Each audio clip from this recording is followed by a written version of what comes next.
সবাইকে স্বাগত আমার চ্যানেলে। আজকে আমরা ক্লাস করতে যাচ্ছি ক্লাস 10 এর। যারা এই বছর ক্লাস 10 এ উঠেছো নতুন, তো তাদের উদ্দেশ্য করেই আমি ক্লাসটা নিচ্ছি। আগের দিন আমরা চ্যাপ্টার করেছিলাম ফাদার্স হেল্প বাই আর কে নারায়ণা। তো সেখানে আমরা বলেছিলাম যে কতগুলো প্রশ্ন আজকে বিস্তর আলোচনা করা হবে। তবে তুমি মাথায় রেখো এই সমস্ত প্রশ্ন যে পরীক্ষায় দেবে তার কোনো মানে নেই। তোমাকে লেখার উপর মূল ফোকাসটা রাখতে হবে, তুমি নিজে যেন লিখতে পারো। শুধুমাত্র প্রশ্ন উত্তর নয়, যে কোনো রাইটিংস, এখন দেখো রাইটিংস এর উপর তোমাকে খুব জোর দিতে হচ্ছে। বিগত তুমি যদি কয়েক প্রশ্নের একটু অ্যানালাইসিস করো, দেখবে বিভিন্ন ভাবে তোমাকে রাইটিংস গুলো ঘুরিয়ে পেঁচিয়ে দিচ্ছে।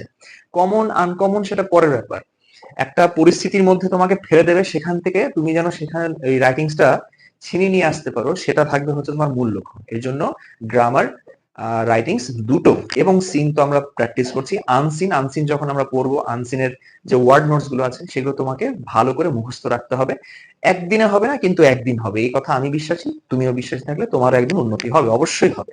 তো বেশি কথা না বলি, দেখো প্রথম প্রশ্ন লিখেছি যে এটা ইউনিট 1 এর উপর বেস করে আছে। দেখো, so he changed his tactics, তাই সে তার কৌশলটি পরিবর্তন করলো। আমি ট্যাকটিক্স মানে আগের দিন বলেছিলাম যে প্ল্যান অথবা কৌশল। তো হোয়াট ওয়াজ দ্য ট্যাকটিক? অনেক প্রশ্ন, যেখানে স্যার ট্যাকটিক্স লিখেছেন, এখানে কেন? এটা প্লুরাল ফর্মে আছে, এটা সিঙ্গুলার ফর্মে, এখানে ওয়াজ।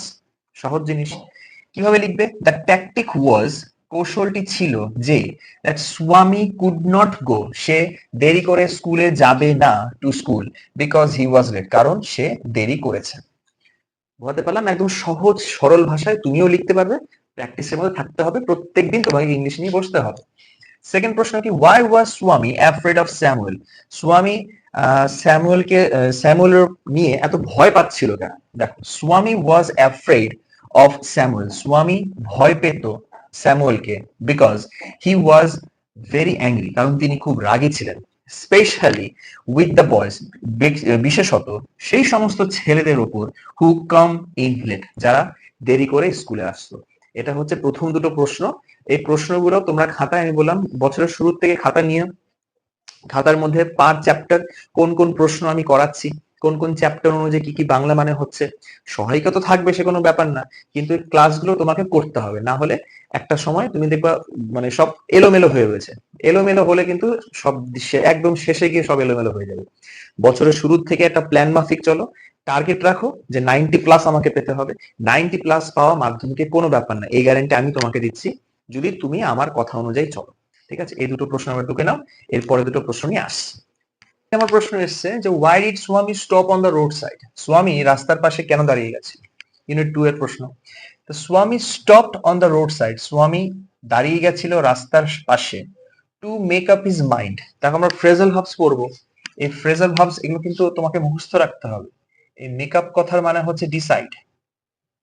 ঠিক আছে, ডিসাইড, সে সিদ্ধান্ত নিতে, বা সে মানসিকভাবে স্থির করতে চাইছিল অ্যাবাউট স্যামুয়েল, কার সম্পর্কে? স্যামুয়েলের সম্পর্কে।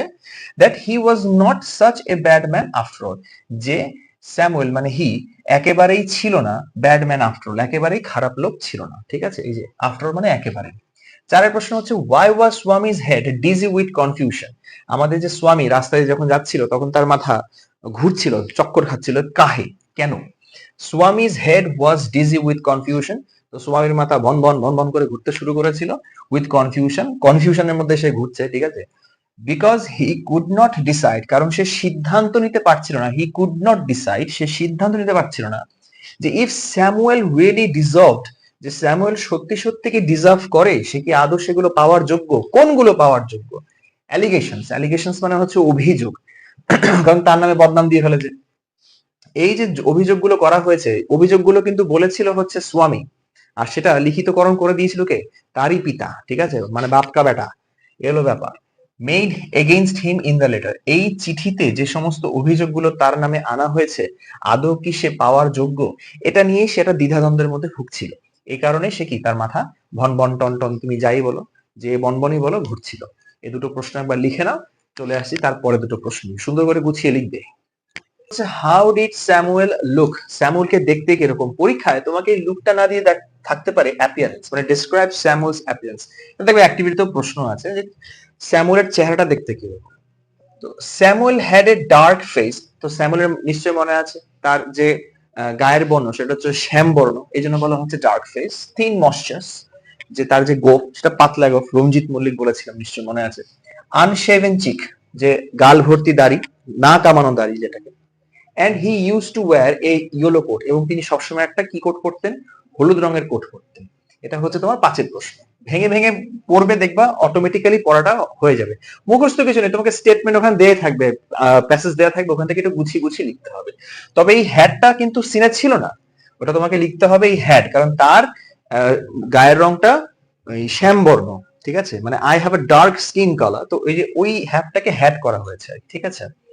খুব গুরুত্বপূর্ণ দুটো প্রশ্ন হচ্ছে 6 আর 7, খুবই মারাত্মক গুরুত্বপূর্ণ। প্রথম প্রশ্ন হচ্ছে what was an unexpected question, কোন প্রশ্নটা অপ্রত্যাশিত ছিল। স্যামুয়েল আস্কড স্বামী, স্যামুয়েল স্বামীকে বলে জিজ্ঞেস করেছিল why he had come to school, সে কেন স্কুলে এসেছে। when he had a headache, যখন জিজ্ঞেস করেছিল যে তোমার যখন মাথা ব্যথা তো তুমি কেন স্কুলে আসতে গেছো। এই it was an unexpected question to Swami, সেটাই ছিল, মানে উনি বলবে কোথায় মারবেন বা ধরবেন কিছু একটা কিছু কথা, তো তুমি বলছেন তোমার মাথা ব্যথা, তুমি স্কুলে আসতে গেছো কেন, এটাই ছিল, এটাই ছিল অ্যান আনএক্সপেক্টেড কোয়েশ্চেন, একটা অপ্রত্যাশিত প্রশ্ন টু স্বামী, কার কাছে, স্বামীর কাছে, সহজ ভাবে লেখা আছে। লাস্ট একটা প্রশ্ন হচ্ছে কি হোয়াট মেড স্যামুয়েল ইমপ্রেসড, কি এমন হলো যে স্যামুয়েল খুব ইমপ্রেসড হয়ে গেল। সুন্দর করে লেখা আছে স্বামী হ্যাড আ হেডেক, সময় তীব্র মাথা ব্যথা ছিল।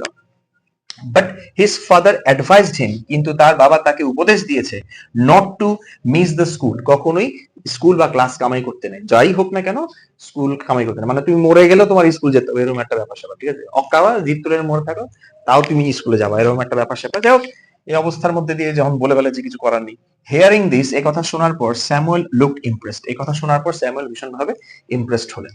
তো এই ছিল মোটামুটি 7টা প্রশ্ন। দেখো এই প্রশ্ন যে এরকম আসবে তার কারণ আমি তোমাকে একটা ধারণা দিলাম যে প্রশ্ন কিভাবে আসতে পারে, তার অ্যান্সার কিভাবে লিখবো। এগুলো কখনো কখনো স্টেটমেন্ট, রিজনে, কজ, ইফেক্টে থাকবে, সেটা তোমরা যখন ওই আমরা কোশ্চেন ব্যাংক সলভ করি অফলাইন ব্যাচে, ঠিক আছে। আমার একটা প্রকল্প আছে অনলাইন ক্লাস করার, মানে ক্লাস করানোর একটা ইচ্ছা আছে, যাই না সেটা দেখা যাক কতদূর কি হয়, সব উপরওয়ালার হাতে, আর তোমাদের একটু সাহায্যের দরকার, সবকিছুর একটা কম্বিনেন্স দরকার আর কি। তো এটা ছিল আজকের ক্লাস।